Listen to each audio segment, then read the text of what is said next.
And then if you end up having questions, just drop them in the chat. I'll answer them at the end of the session here.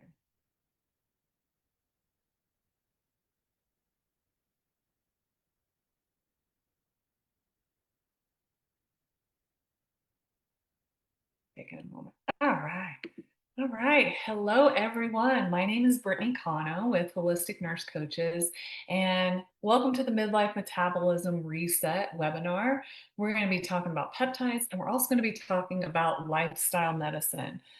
Our health is wealth. We hear that all the time. And women have really been left out of the conversation in a lot of ways. And now I feel like we are uniting, we're getting more information. Research is being done on women, where in the past it was primarily done on young men. And so we're learning a lot more.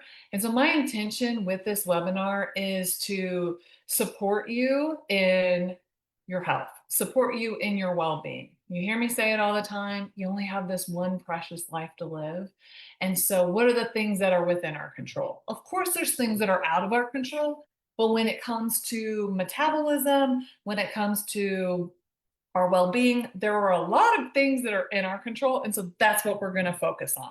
So, we hear all kinds of things that we're doomed pretty much as we age. And while there are things that catch up with us, there are also things that we can really do and be proactive. And even if we're already struggling with our health, there's things that we can still do so that we have better quality of life.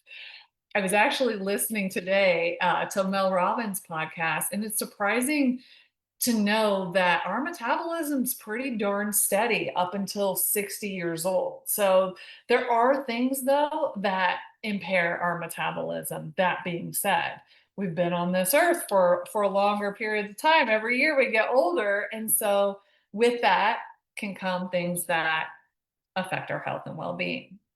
But I don't know about you, but I love seeing when somebody's in their 60s, 70, 80s, and they're fit and they're active and they're on the ground doing things and they're traveling and all these things. For me, it just shows that for many of us, that's something that's possible. And even if given, I want to be sensitive to what people have going on with their health, I also want to lovingly challenge you that there's probably more possible than what we even know when it comes to our health. Sometimes our mindset can get so fixed, and that can even limit us. So we're going to be talking about all kinds of good things tonight. So I think we should start off by, what is metabolism? Metabolism is chemical reactions in the body. It's really how we generate and create energy. It's how we stay alive. It's that conversion of food into energy. It's how new cells are created, new tissues, and it also has to do with the removal of waste products. So, what are some of those myths that we deal with? We also deal with that we can't control our metabolism. And that's really a big thing that we're going to talk about today. That there are things that you listening can do to support your metabolism, AKA your energy, AKA how you digest waste, all those kinds of things. So I really just want to give you hope combined with really tangible things that you can start to do in your life for your well-being as it relates to metabolism. So there are things that happen that do affect our metabolism. And so we're just going to go over some of those. Hormones, we hear about them all the time. But as we age, they start to change. And estrogen and progesterone, as we go through perimenopause into menopause, that drops. Growth hormone starts to decline. DHEA, and that could be some blood work that you ask your provider to check your DHEA levels, drops. Sometimes we have issues with thyroid. Insulin sensitivity can decrease. And as a result of these things, we can be more prone to fat, specifically belly fat. Again, we're going to get into the things that can support us in shifting that belly fat, shifting the fat to muscle ratio. We do start to slow down in our muscle gains as we get older. And that's why it's so important for us to be doing strength training exercises. It used to be cardio was queen. I do want all of us getting in the pool, swimming around, walking Weighted vests are good. They add a little bit more support and increasing bone density, makes it a little more challenging, increase the heart rate. But we need to make sure we're strength training. There's no way around it. We have to do that to prevent the muscle loss.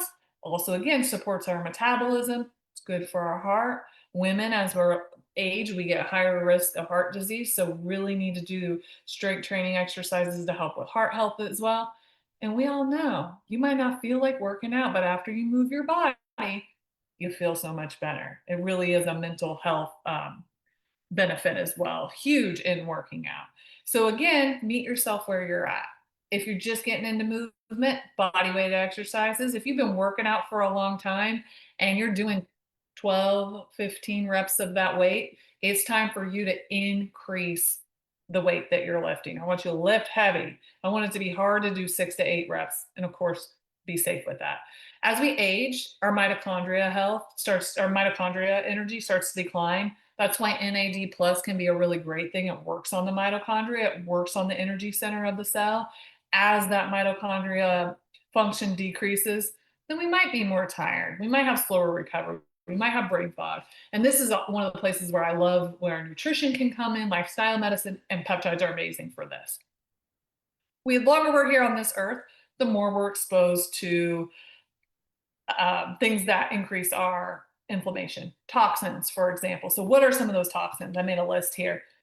Plastics, we got plastic, everything. So, those microplastics, the vegetable oils, the plant oils, other than olive oil, avocado oil, those are okay, but those just clog up our cells. A lot of us have been on antibiotics, we've been on a lot of pharmaceuticals. That can actually increase our toxic load. Smoking or secondhand smoke. I know I've been around a lot of secondhand smoke in my life. Alcohol. I said antibiotics, just physical injuries in the body. All of the processed foods, those kinds of things, all increase our toxic load. So that's why detoxing and having healthy detox pathways is going to be really supportive to your metabolic health, especially the older we get, especially as we have that shift in our hormones. We need to start being proactive now. So if you're listening to this and you're 30 or 35, I want you to say, all right, Brittany said I need to start being proactive. If you're listening to this and you're 65, I want you to say, all right, what's my 75-year-old self going to thank me for? Other things that affect our metabolism, cortisol. We're going to have some more webinars talking about burnout, stress. It's a real thing. Something I send to all my clients is rushing woman syndrome. There's a great interview with Dr. Libby Weaver, I believe is her name, talking about rushing woman syndrome and the effects of chronically rushing has on our overall health. And it's very, very eye opening. I personally learned that the hard way, but chronic stress, it raises the cortisol and then eventually might tank our cortisol completely. But cortisol leads to storage of fat, increased cravings, messed up sleep. That list goes on and on and on. So, what do we do about all these things? We're going to start today talking about food. So, food is really can be medicine, but it can also make us sick. And I want you to start paying attention to how do you feel when you eat certain foods. There's a lot of good information there. When we're used to eating processed foods such as most breads, pizza, burgers, cereals. I don't know about you, but I grew up on cereal, cakes, cookies, the standard American diet, sandwiches. I grew up on sandwiches. I think most of us did, right? We start to take in a lot of processed foods that can disrupt our gut microbiome, that can increase our blood sugar levels, that maybe don't have as many nutrients, then leave us with cravings, give us those spikes of glucose and then crashes. So, food is so, so important. Some healthy fats that you want to make sure you're including in your diet. These are going to be very general nutrition tips here, but I want you to just take note. Do you have these in your diet? How are you doing with your nutrition? If you were going to make one small shift that you believe you can do, what would that be? I want you to write it down that you're willing to do, that you believe you can do, because it's important that it's not too hard. It's important that it's sustainable, that you have some belief, that you have some buy-in, and even connecting with why do you want to even eat this way. So avocados, olive oil, walnuts, flaxseed, chia seeds are amazing. Salmon is good. Those Fatty fishes are good. Sardines can also be good. Cruciferous vegetables, awesome. They're also going to help with estrogen balance. Some of us are dealing with estrogen dominance, so it can be a great support for that. That's going to be your broccoli, your cauliflower, your Brussels, your sprouts, your kale. It's good to switch up your vegetables, right? It's good for us to introduce different vegetables every week. So if you're eating a lot of the same thing, go ahead and switch that up. Protein, y'all are probably hearing it everywhere, but I think it's true. We need to be eating 25 to 35, some even say 40 grams of protein per meal, at least 10, 15 on the snacks. For most women, getting around 60 grams of protein a day. I like to tell most of my clients 100 grams to at least try to get 100 grams of protein. It's going to help with the stabilizing blood sugar. It's going to help you feel fuller longer. It's going to help with recovery. It's going to help. It also stimulates the natural GLP-1 in the body and other satiety hormones. So it's really important making sure you're getting plenty of protein and combining that with quality fiber as well. When it comes to gut health, we want to again make sure we're eating the colors of the rainbows in fruit and vegetables. And for most people, maybe not everybody, fermented foods can be helpful. So the kefir, the sauerkraut, miso, prebiotic foods, onions, garlic, asparagus, all those things are really important. And then you want to look at micronutrients. A lot of people are deficient in magnesium. Are you getting enough magnesium? It's really cool if you can log your food for, let's say, 5 to 7 days and really look at the micronutrient count. It can be amazing to see, like, oh my gosh, I'm like never hitting my iron goal, or I'm really low on potassium, or not eating enough sodium. Some people are eating way too much sodium. So these things are important. Making sure your vitamin D and K2 levels, that you're eating plenty of that. And also that is an important lab to look at, your vitamin D level. Functional medicine, once you really 70 and up, are some of the labs there. It's going to be different when you look at traditional medicine, but really optimizing vitamin D is so important for immunity, so important for hormonal health. Um, and asking your provider, looking at the labs that are uh, appropriate for your age, for the conditions that you have. I always like to look at a more functional view because we get more to the root cause of what's going on instead of just staying at the surface. So if you, let's say you have thyroid disease, the solution, people will say, take the medicine. Okay, but why is your thyroid out of whack, right? And we want to start asking ourselves those questions. Well, what happened? What's contributing to this? Sometimes we're not going to know all of the reasons why, but when we can start to see, like, oh, these are some of the reasons why, then we can work to support ourselves from all of these different angles. Sleep is so important. If you're not getting enough sleep, if you're not getting quality sleep, please, please, please make that a top priority for you. It really affects the metabolism. 8 to 9 quality hours is typically the sweet spot. And so there's some things you can do as far as sleep hygiene goes. Some people, especially if you're dealing with like out of control cortisol, you might need a light snack before a meal that's like rich in protein, healthy fats, just a small little something before bed to help you sleep, to help with those cortisol spikes that may be happening throughout the night. But for a lot of us, we need to stop eating and drinking 2 to 3 hours before sleep. We need to start dimming the lights. We need to get off of this because this will just tax the nervous system. The scrolling up and down really just wreaks havoc on our brain, on our nervous system. Making the room cold, maybe have some sleepy meditation. All of those things are going to be really important, prioritizing your sleep. But a good night's sleep even starts in the morning. So get outside, get the sunlight, set that circadian rhythm, get sunlight, natural sunlight if you can, or get outdoors in the afternoon, and then get that red light at the end of the day. Also very, very important as well. Something that's huge, I see this so often in the clients that I work with, probably because this, was my trajectory, and I still really have to be so mindful of taking care of my nervous system. That computer operating system that's our brain, that's our spinal cord, that's our nerves, that affects all of the functions of the organs, including the heart, including the kidneys, including the gut, including your sex drive. We can get so caught in fight or flight and it affects everything. Trauma can affect our metabolism. Just think if you've had so much trauma in your life and never really had the opportunity to do that deep healing work, the body doesn't think it's safe to release weight. The body thinks it's under attack. And sometimes that can show up in the autoimmune. Sometimes that can show up in restless nights, moodiness, all kinds of symptoms. And I'm not saying that's the only reason why, but nervous system regulation, making sure you're prioritizing your own well-being, your own needs is so, so, so important. Having those activities that help with the parasympathetic nervous system that help you calm, help you ground, help you really come back to yourself, living authentically in a way that's true for you. I can't say enough about that. I cannot say enough about that. And then our mind, right, is really powerful. And so even the things going on in our mind have the ability to bring harmony to our body, have positive, we'll say healthy, supportive biochemical responses, and also have the ability to freaking just throw the stress hormones all throughout our system. Y'all know what I'm talking about. If you ever retold a story where there was some spiciness to it and you were pissed off about something, we know when our heart rate goes up, we feel that adrenaline going, we're like almost like we're there again.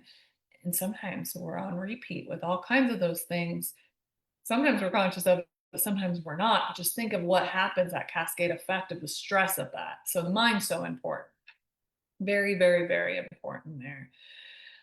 As we age, it's so important too, as those hormones change, to make sure we're getting enough oxytocin throughout the day. And I'm going to tell you some nice ways to get oxytocin hits throughout your day. So, oxytocin, it lowers cortisol, it improves the insulin sensitivity, which we want. We want to make sure we have nice, steady insulin level support, steady blood sugar levels. It supports with fat metabolism and also helps strengthen our heart and our bones. So oxytocin is a very important um, hormone there. So how can we boost it naturally?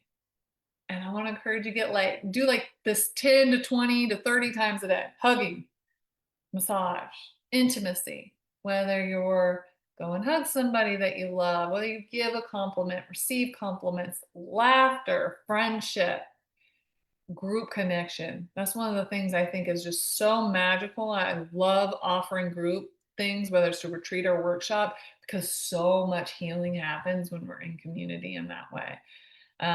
Most of us are more disconnected than when historically we've ever been. We used to live and really be intimate with the people around us. We had to for survival, and there's a really great benefit to that.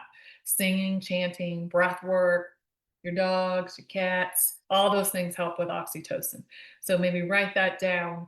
I'm going to boost my oxytocin by giving and receiving 10 hugs a day. I'm going to make sure I laugh more. Like the numbers of how much kids laugh versus how much adults laugh is like, it's pretty sad that we don't laugh as much as we once did. So we talked a little bit about how important detoxification is. It's extremely important. You think about it, right? If our body's not detoxing, if it's not able to cleanse itself through the lymph system, through the liver, through the gut, things build up in the system, right? It's like things are hard to metabolize, and that can lead to disease, that can lead to inflammation. So this is just again very general overview, but things to start to think about. Making sure we're getting enough hydration, enough water, but in the water that there's enough minerals to really help our cells work. Again, our nutrition can be helpful. There's specific foods that help detox the liver, help detox the gut. Lymphatic drainage is a good one. Fiber, so important. That also can help take the toxins out. Making sure we're going to the bathroom and at least once a day having a bowel movement. For urinating, usually 2 to 4 hours is a sweet spot. So making sure we're peeing, the urine is pale clear. We don't want it to be really dark and concentrated. Saunas can be great. Exercise.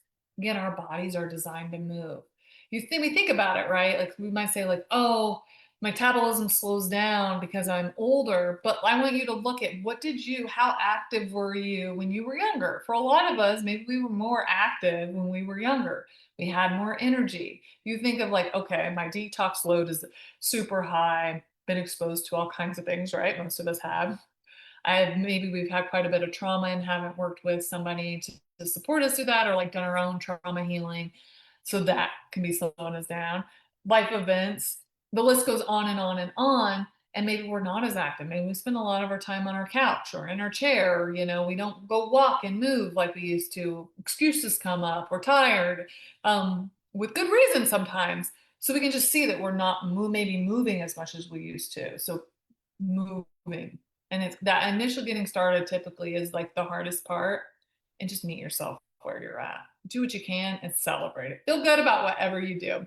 Sleep is a great time for regenerative health. It helps also the liver detox then. And then anything we can do to reduce plastics, pesticides, fragrances, a lot of the stuff we put on our body, my lipstick.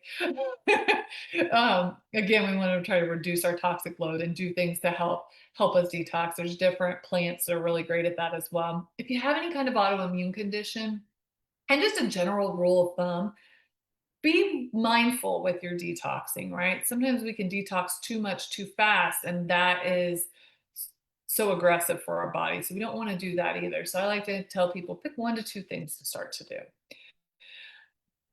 So, I also want to talk to you about how peptides can be a great support when it comes to metabolism, when it comes to longevity.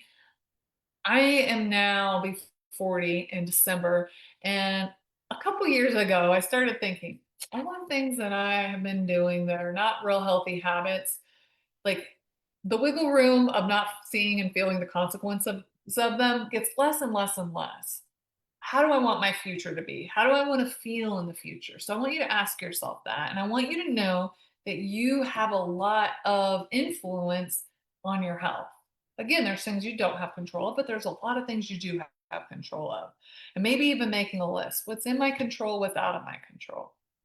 And then go into work, go into town on those things that are in your control, meeting yourself where you're at, starting by implementing 1 to 2 things. Master those and then start to build upon that. So, peptides are something that I recently added to my practice, and I have seen such huge results with my clients.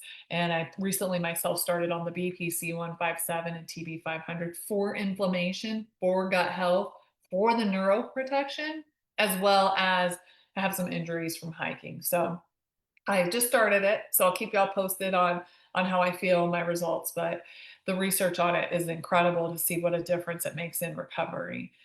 Some of the other peptides that you may want to consider that'll support with metabolism, support with your quality of life, with longevity. GLP-1s, so those are glucagon-like peptides. Those are going to help overall reduce inflammation in the body. I have a friend who's a functional nurse practitioner and says that she feels amazing. Her brain feels good, her body feels good, and that she'll probably always be on a microdose of it because it's made such a difference in how she feels. And she works with clients and says it's life-changing, that it's been miracles for people. And again, it's important that that weight loss that most people are going to receive if they're on an actual dose and just not on a microdose is paired with lifestyle medicines, paired with the nutrition, is paired with taking care of the mind, the emotions, is paired with exercise, all of that. So, so important. I'm really a huge advocate on that. But the GLP-1s are going to help turn off the food noise if you have it, help reduce cravings, help you feel fuller longer. They're going to also help stabilize the blood sugar. And then there's other ones that peptides that work on the growth hormone. So that's going to help sermorelin, the ipamorelin, tesamorelin. These are really going to target your visceral fat. And the visceral fat is the most dangerous fat because it's over our organs. And sometimes it can be really hard to reduce and hard to get rid of. So it's going to help target that visceral fat, which is so, so important for our overall health. It's going to also help stimulate the growth hormone, which, as we talked about in the beginning, drops as we get older. And it's also going to help with recovery. It's going to help you build muscle mass. We know that we're going to burn more calories. We're going to be stronger. We're going to have more energy, more than likely. The more muscle we have versus fat also helps with recovery. So those are amazing peptides. People love those. People quickly feel a huge difference. The NAD plus, this is the one that I'm a huge fan of. I had a client I gave NAD plus and B12 to a couple mornings ago. She was like, I'm really dragging. She texted me at the end of the day, is this how I'm supposed to feel at the end of the day? Oh my gosh, I feel great. I feel amazing. So it works on the mitochondria, it works on the energy center of the cell. It also helps repair DNA, it helps lengthen the telomeres. And NAD helps also transport other nutrients into the cell. So it's an amazing one. It's involved in 500 plus different cellular processes. So that's a peptide that's amazing as well. And the GHKCU. So as we get older, our skin, our biggest organ, starts to dry up. Maybe we get more bruises. Maybe we get more scrapes. Maybe you're dealing with a wound or you're dealing with an injury. GHKCU is great for that. It's great for the hair. It's great for the collagen in the body. It's great for nails, skin, all the things. So, things that I love about peptides is that they're natural. We already have them in our body. They're short chain amino acids and they're keys to turn on healing mechanisms. You might be familiar with stem cells.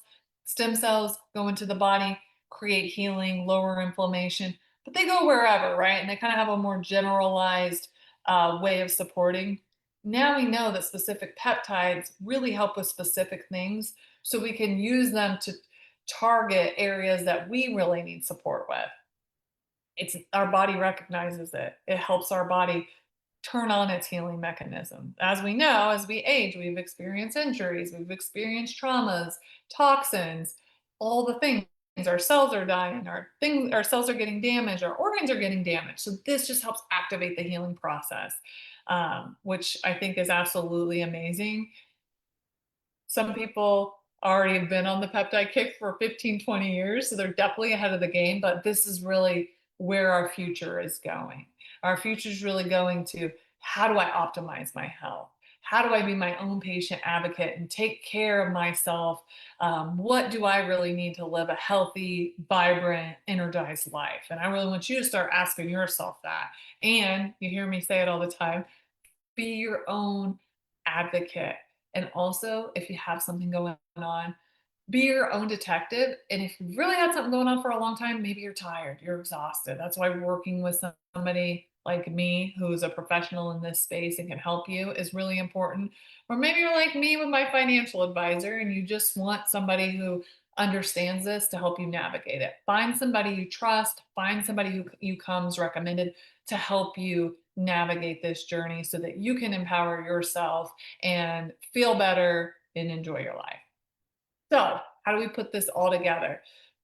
Getting baseline labs is great information. Like I said, I like to get more functional and integrated medicine labs, but really knowing what's going on with my labs can give you information and paint the picture. And again, maybe asking for some of those deeper labs so you get a better idea of what's going on. Focus on your nutrition. Start by getting in more servings of green leafy vegetables, cruciferous vegetables, eating the colors of the rainbows, also looking at making sure you get micronutrients, adding in different kinds of fruits and vegetables, and eating protein 25 to 35 to 40 grams of protein with each meal. Quality protein, right? We want to cut back on the saturated fat as well. Strength training, super, super important to move your body to build muscle. And then in between that, walking, swimming, amazing. Decide which detox habit you want to start with, whether it's getting in the sauna, whether it's dry brushing, whether it's lymphatic massage, maybe you're not even drinking your water and you want to start making sure you're drinking your water with electrolytes and minerals. So also, consider what other additional support do you need? Have you been trying to do this on your own for a long time and you're still like banging your head against the wall, not getting anywhere? When that's the case, I really do encourage you reach out for support. This is something that I can support you with your health, with your well-being, and if you're interested in learning more about peptides, I'm going to include my link here so you can set up a free consult. We can talk about what's going on with you, which peptides would be most supportive for you.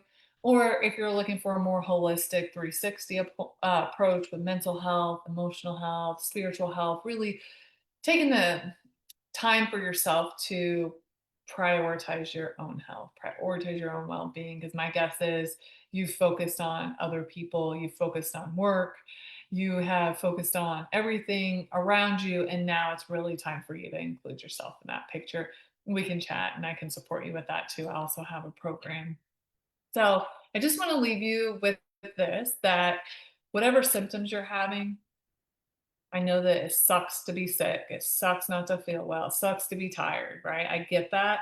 But I want you to take those symptoms seriously. They're really important messengers. They're really important information telling you, hey, pay attention to me. Something's not on course here. Something needs some extra TLC.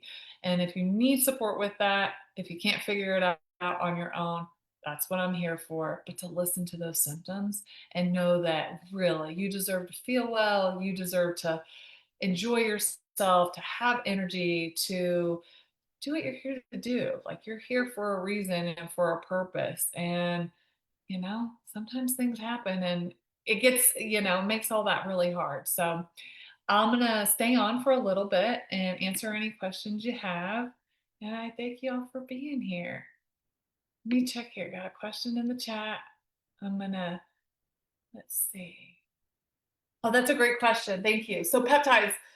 Most of the research that I look at is on injectable peptides. That being said, there's some good studies on the BPC 157, which is great for gut healing, leaky gut, IBS, IBD, that kind of thing, which is also good for injury, ligaments, tendons, post-op, also good for neuroprotection. There's some good literature also on the oral.